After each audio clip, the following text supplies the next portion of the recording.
नमस्कार विद्यार्थी मित्रांनो, आज आपण विषय राज्यशास्त्र पाठ दुसरा निवडणूक प्रक्रिया या पाठाचा अभ्यास करणार आहोत. प्रस्तावना. भारताच्या लोकशाहीच्या दिशेने होणाऱ्या वाटचालीत निवडणुकांचा फार मोठा वाटा आहे. निवडणुका आणि प्रतिनिधित्व या लोकशाहीशी संबंधित अत्यंत महत्त्वाच्या प्रक्रिया असून निवडणुकीच्या माध्यमातून लोकप्रतिनिधी निवडले जातात. निवडणूक प्रक्रिया या पाठामध्ये आपण निवडणूक आयोगाची रचना, कार्ये व भूमिका समजावून घेणार आहोत. पहा, सुरुवातीचा जो मुद्दा आहे तो आहे निवडणुकांचा उद्देश. निवडणुकांचा उद्देश: 1. लोकप्रतिनिधींची निवड करणे. 2. सत्ता शांततामय मार्गाने बदलणे. 3. वेगवेगळ्या पक्षांना राज्यकारभाराची संधी उपलब्ध करून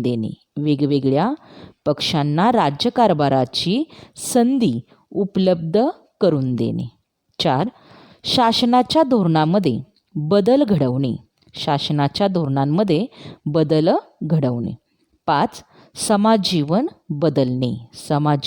बदलणे. हे काय आहेत तर निवडणुकांचे उद्देश.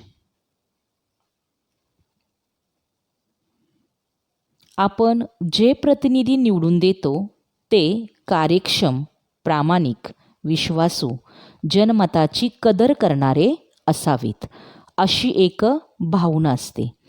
ज्या निवडणूक प्रक्रियेद्वारे आपण त्यांना निवडून देणार आहोत ती निवडणूक प्रक्रिया ही खुली, न्याय आणि विश्वासार्ह असावी लागते.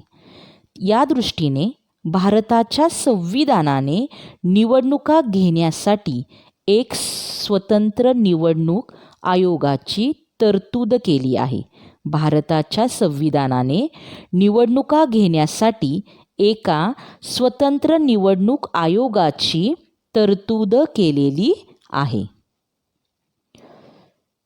पहा की भारताचा निवडणूक आयोग आणि राज्य पातळीवर असणारा राज्य निवडणूक आयोग आपल्या देशातील सर्व महत्त्वाच्या निवडणुका घेतात. भारताचा निवडणूक आयोग आणि राज्य पातळीवर असणारा राज्य निवडणूक आयोग आपल्या देशातील सर्व महत्त्वाच्या निवडणुका घेतात. निवडणुकीच्या तारखा घोषित करण्यापासून ते निवडणुकांचे निकाल जाहीर करेपर्यंतची सर्व निवडणूक प्रक्रिया निवडणूक आयोगाच्या मार्गदर्शनाखाली आणि नियंत्रणाखाली चालते. एका मोठ्या व्यापक लोकशाही प्रक्रियेचा निवडणूक प्रक्रिया हा एक अविभाज्य भाग आहे. एका मोठ्या व्यापक लोकशाही प्रक्रियेचा निवडणूक प्रक्रिया हा एक अविभाज्य भाग आहे. पहा की निवडणूक आयोग भारतातील निवडणूक प्रक्रियेच्या केंद्रस्थानी निवडणूक आयोग आहे. कोण आहे? भारतातील निवडणूक प्रक्रियेच्या केंद्रस्थानी निवडणूक आयोग आहे. भारतीय संविधानाच्या कलम 324 ने या स्वायत्त यंत्रणेची निर्मिती केली असून त्यात एक मुख्य निवडणूक आयुक्त व अन्य 2 निवडणूक आयुक्त असतात. परत एकदा पहा, भारतातील निवडणूक प्रक्रियेच्या केंद्रस्थानी कोण आहे तर निवडणूक आयोग आहे. भारतीय संविधानाच्या कलम 324 ने या स्वायत्त यंत्रणेची निर्मिती केली असून त्यात एक मुख्य निवडणूक आयुक्त व अन्य 2 निवडणूक आयुक्त असतात. पहा की निवडणूक आयुक्तांची नेमणूक राष्ट्रपती करतात. निवडणूक आयुक्तांची नेमणूक कोण करते? तर निवडणूक आयुक्तांची नेमणूक राष्ट्रपती करतात. निवडणूक आयोगाचे स्वातंत्र्य जपले जावे म्हणून मुख्य निवडणूक आयुक्तांना सहजासहजी अथवा एखाद्या राजकीय कारणावरून पदभ्रष्ट केले जात नाही. निवडणूक आयोगाच्या खर्चासाठी स्वतंत्र आर्थिक तरतूद असते. निवडणूक आयोगाच्या खर्चासाठी स्वतंत्र आर्थिक तरतूद असते. निवडणूक आयोगाकडे स्वतंत्र कर्मचारी वर्ग नाही. निवडणूक आयोगाकडे स्वतंत्र कर्मचारी वर्ग नाही. इतर शासकीय विभागातील अधिकारी, शिक्षक व कर्मचाऱ्यांच्या मदतीने निवडणूक प्रक्रिया पार पाडली जाते. परत एकदा पहा, निवडणूक आयोगाकडे स्वतंत्र कर्मचारी वर्ग नाही. इतर शासकीय विभागातील अधिकारी, शिक्षक व कर्मचाऱ्यांच्या मदतीने निवडणूक प्रक्रिया पार पाडली जाते. पहा, माहीत आहे का तुम्हाला? माहीत आहे का तुम्हाला? पाठ्यपुस्तकातील पान नंबर 75 वरती आहे. प्रतिनिधित्व म्हणजे काय? आधुनिक लोकशाही ही प्रातिनिधिक लोकशाही आहे.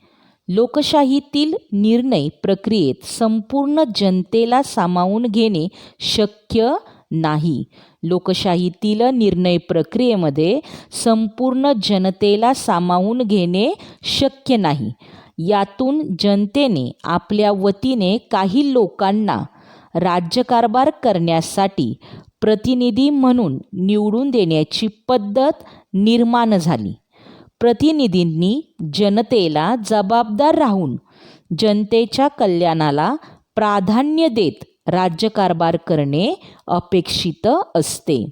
प्रतिनिधींनी जनतेला जबाबदार राहून जनतेच्या कल्याणाला प्राधान्य देणे राज्यकारभार करणे अपेक्षित असते.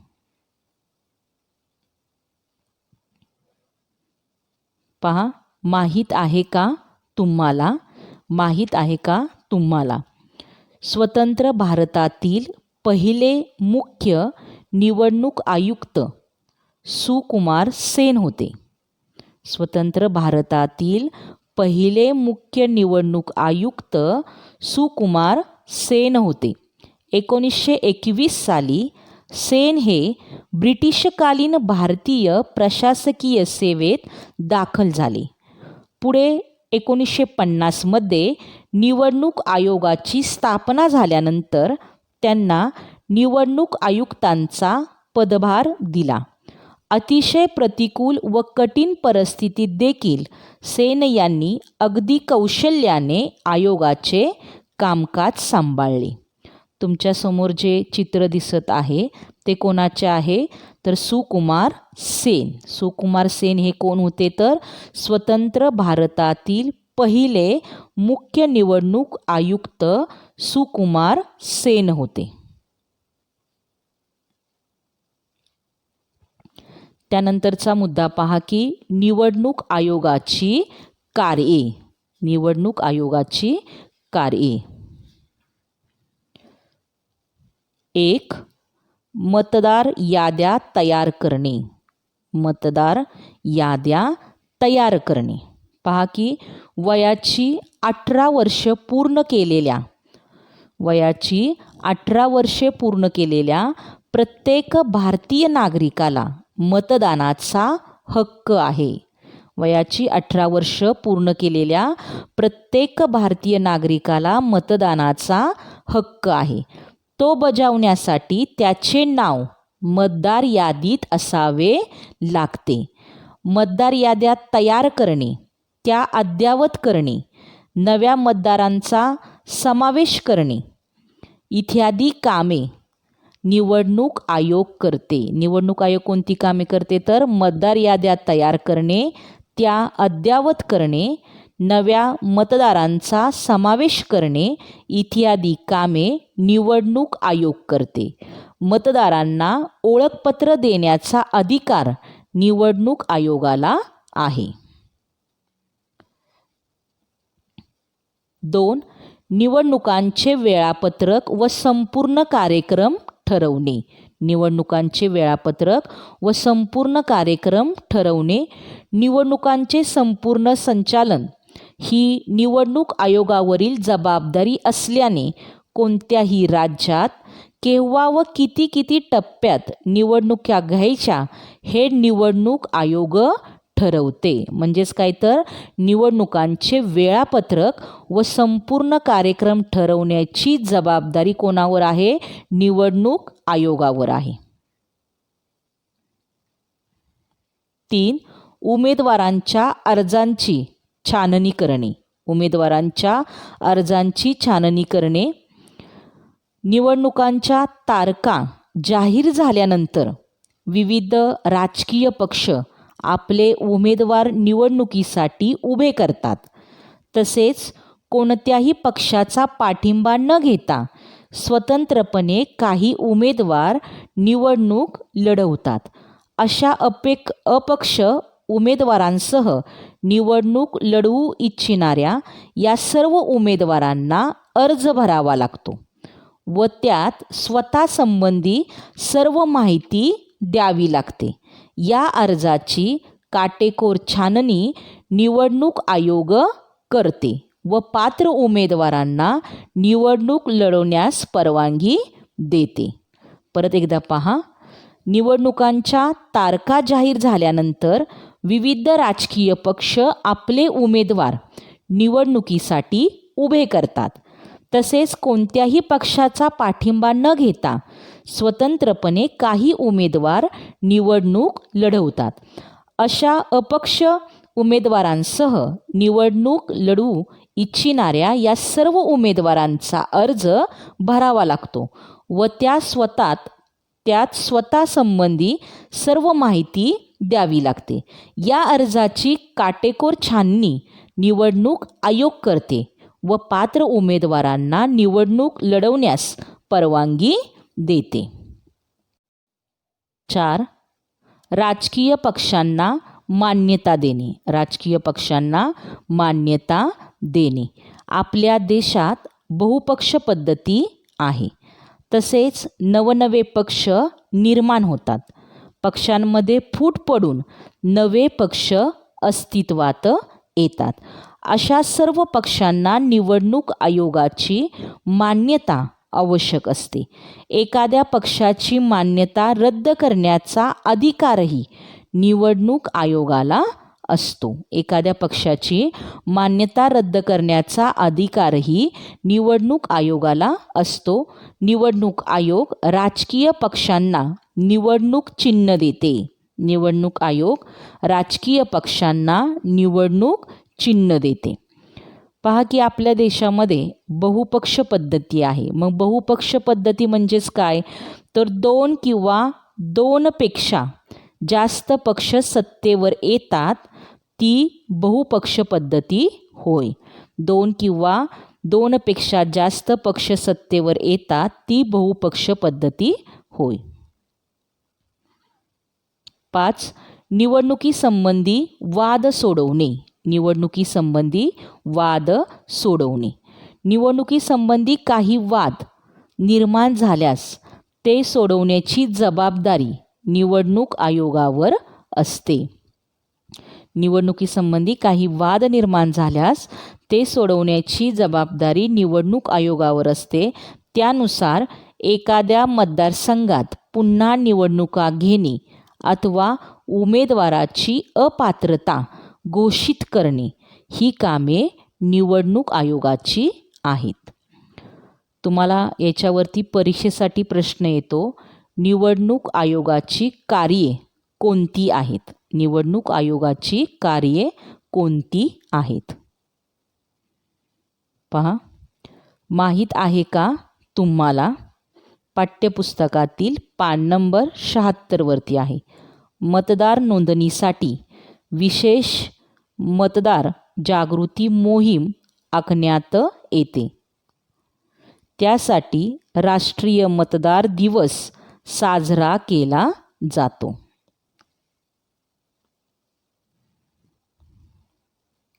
पाहता, असे का करावे लागते, असे का करावे लागते. सर्वांनी व्यवस्थित ऐकायचे याची उत्तरं. उमेदवारांना फक्त वयाची अट असताना त्यांनी इतर माहिती निवडणूक आयोगाला देणे का महत्त्वाचे आहे. उत्तर पहा, आपण जे लोकप्रतिनिधी निवडून देतो ते अधिक कार्यक्षम, प्रामाणिक व विश्वासू व जनमताची कदर करणारे असले पाहिजेत, अशी मतदारांची अपेक्षा असते. तसेच पहा की लोकशाहीत जनतेच्या वतीने असे चारित्र्यवान निष्कलंक नेते निवडून दिले गेले तर देशाची राजकीय प्रतिमा उंचावून देशाच्या विकासास मोठा हातभार लागेल. हिंसाचार, भ्रष्टाचार थांबेल. यामुळे निवडणूक प्रक्रिया खुली, न्याय व विश्वासार्ह करण्यासाठी निवडणूक आयोग उमेदवाराची इतर माहिती घेतो. उमेदवारांना आपल्या वयासोबतच आपली शैक्षणिक, कौटुंबिक, सामाजिक पार्श्वभूमी तसेच सांपत्तिक स्थिती, मालमत्ता इत्यादींविषयीची तपशीलवार व सत्य माहिती निवडणूक आयोगाला द्यावी लागते. त्यानंतर पहा की उमेदवारांना त्याच्याकडील मालमत्तेची माहिती निवडणूक आयोगाला का द्यावी लागते. उमेदवारांना त्याच्याकडील मालमत्तेची माहिती निवडणूक आयोगाला का द्यावी लागते. त्याचं उत्तर पहा की उमेदवारांनी आपल्या सांपत्तिक स्थितीची, मालमत्तेची सत्य माहिती निवडणूक आयोगाला पुरवणे गरजेचे असते. कारण उमेदवाराने मिळवलेला पैसा, मालमत्ता न्यायमार्गाने मिळवलेला आहे का, संपत्तीचे स्रोत चुकीच्या मार्गाने भ्रष्टाचार करून मिळवलेले आहेत का, याची काटेकोर छाननी निवडणूक आयोग करते. लोकप्रतिनिधी म्हणून लोक ज्यांना विश्वासाने निवडून देणार आहेत ते प्रामाणिक, विश्वासू, जनमताची कदर करणारे असले पाहिजेत. तरच शासन धोरणात बदल घडेल व समाज जीवन बदलेल, अशी लोकांची भावना असते. आणि म्हणूनच उमेदवारांना त्यांच्याकडील मालमत्तेची माहिती निवडणूक आयोगाला द्यावी लागते.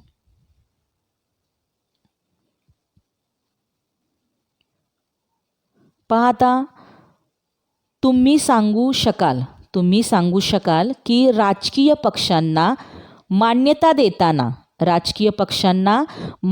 देताना निवडणूक आयोग कोणते निकष लावते. राजकीय पक्षांना मान्यता देताना निवडणूक आयोग कोणते निकष लावते. उत्तर लक्षपूर्वक ऐका की राजकीय पक्षांच्या निवडणुकीतील कामगिरीमुळे किंवा कामगिरीनुसार निवडणूक आयोगाद्वारे त्यांना राष्ट्रीय पक्ष अथवा राज्य पक्ष म्हणजेच प्रादेशिक पक्ष म्हणून मान्यता दिली जाते. अशा मान्यप्राप्त पक्षांना निवडणूक लढवण्यासाठी पक्षचिन्ह देण्यात येते. आता पहा की राष्ट्रीय पक्षाला मान्यता देण्यासाठी निवडणूक आयोग कोणते निकष लावते. राजकीय पक्षाला मान्यता देण्यासाठी निवडणूक आयोग कोणते निकष लावते. तर एखाद्या राजकीय पक्षाने लोकसभा किंवा विधानसभेच्या सार्वत्रिक निवडणुकीत 4 किंवा अधिक राज्यांमध्ये एकूण वैध मतांच्या 6% मते प्राप्त केली असल्यास, याबरोबरच कोणत्याही राज्यातून 4 जागा जिंकल्या असल्यास निवडणूक आयोग अशा पक्षाला राष्ट्रीय पक्ष म्हणून मान्यता देते. किंवा पहा की एखाद्या पक्षाने लोकसभेच्या सार्वत्रिक निवडणुकीमध्ये 2% जागा जिंकल्या आणि सदर पक्षाने उमेदवार किमान 3 राज्यांमधून निवडून आले असल्यास अशा पक्षाला निवडणूक आयोग राष्ट्रीय पक्ष म्हणून मान्यता देते. परत पहा, किंवा एखाद्या पक्षाला 4 राज्यांमध्ये राज्यपक्ष म्हणून मान्यता मिळाली असल्यास अशा पक्षाला निवडणूक आयोग राष्ट्रीय पक्ष म्हणून मान्यता देते. म्हणजे आत्ता मी तुम्हाला 3 प्रकार सांगितले, त्यापैकी कोणताही एक निकष राष्ट्रीय पक्ष म्हणून मान्यता मिळवण्यासाठी पूर्ण करणे आवश्यक असते. तसेच पहा की राज्यपक्ष म्हणजे प्रादेशिक पक्ष मान्यता देण्यासाठी निवडणूक आयोग कोणते निकष लावते? एखाद्या पक्षाने संबंधित राज्याच्या विधानसभेच्या सार्वत्रिक निवडणुकीत राज्यामधील वैध मतांच्या 6% मते प्राप्त केली असल्यास किंवा त्याचबरोबर त्या राज्याच्या विधानसभेत 2 जागा प्राप्त केल्या असल्यास अशा पक्षाला निवडणूक आयोग राज्यपक्ष म्हणून मान्यता देते. किंवा एखाद्या पक्षाने लोकसभेच्या सार्वत्रिक निवडणुकीत संबंधित राज्यातील वैध मतांच्या 6% मते प्राप्त केली असल्यास आणि त्याचबरोबर संबंधित राज्यातून लोकसभेत 2 जागा जिंकल्या असल्यास अशा पक्षाला निवडणूक आयोग राज्यपक्ष म्हणून मान्यता देते. कोणताही एक निकष पूर्ण केलेला असल्यास संबंधित पक्षाला निवडणूक आयोग राज्यपक्ष म्हणून मान्यता देते. पहा की असे का तुम्हाला काही प्रश्न दिलेले आहेत आणि त्या प्रश्नांवरून तुम्हाला उत्तरे लिहायची आहेत. तर तुम्ही शांतपणे लक्षपूर्वक उत्तरं ऐकायची आहेत.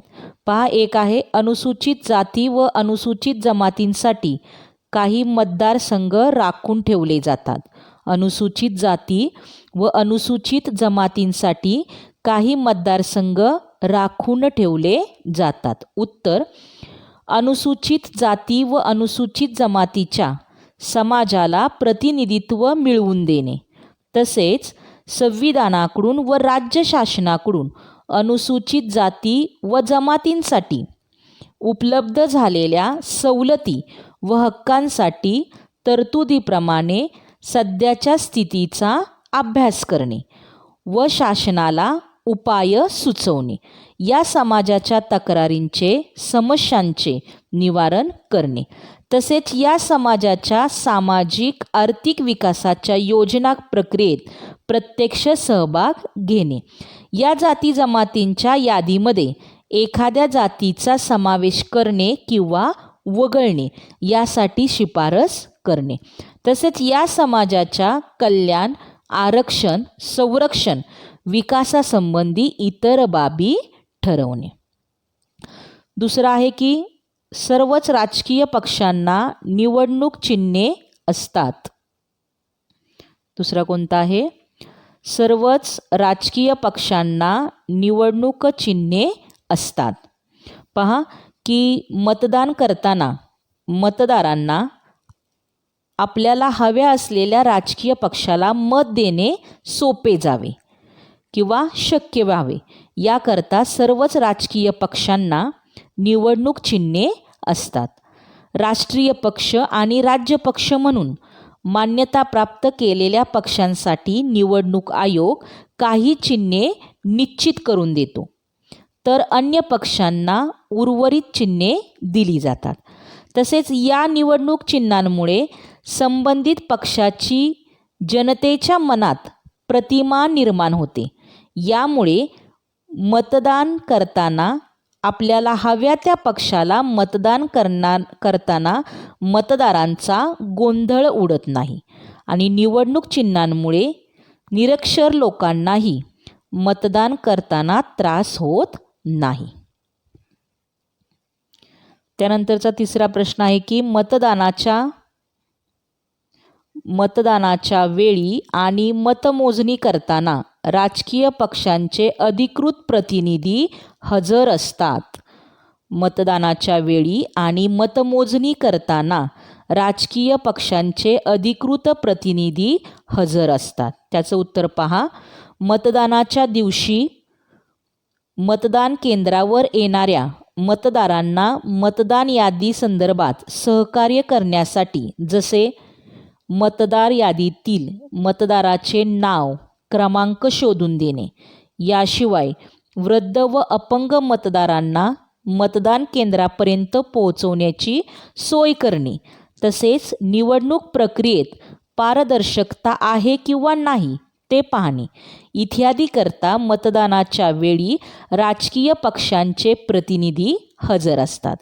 तसेच मतमोजणी करताना मतमोजणीची सद्य परिस्थिती जाणून घेण्याकरता या कामासाठी किंवा या कामातील पारदर्शकता पाहण्यासाठी देखील राजकीय पक्षांचे अधिकृत प्रतिनिधी तेथे हजर असतात. त्यानंतरचा जो चौथा प्रश्न आहे की दूरदर्शन आणि आकाशवाणी या प्रसार माध्यमावर आपली बाजू मांडण्याची सर्व मान्यप्राप्त पक्षांना समान संधी असते.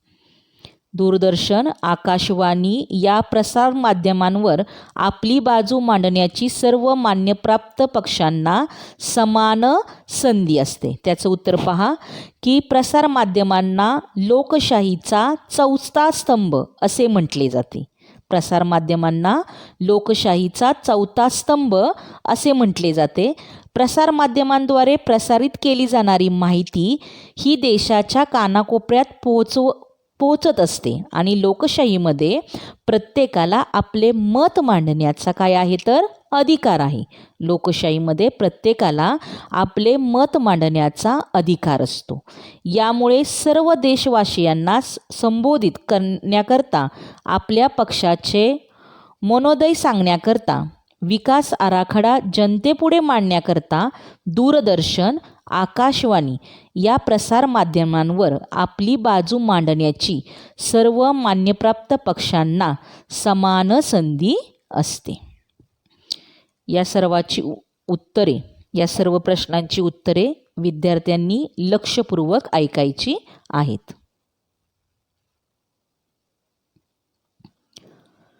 आजचा तुमचा हा अभ्यास आहे. प्रश्न 1. निवडणूक आयोगात आयुक्तांची नेमणूक कोण करतात? प्रश्न 1. निवडणूक आयोगात आयुक्तांची नेमणूक कोण करतात? प्रश्न 2. स्वतंत्र भारतातील पहिले मुख्य निवडणूक आयुक्त म्हणून कोणाची नेमणूक झाली?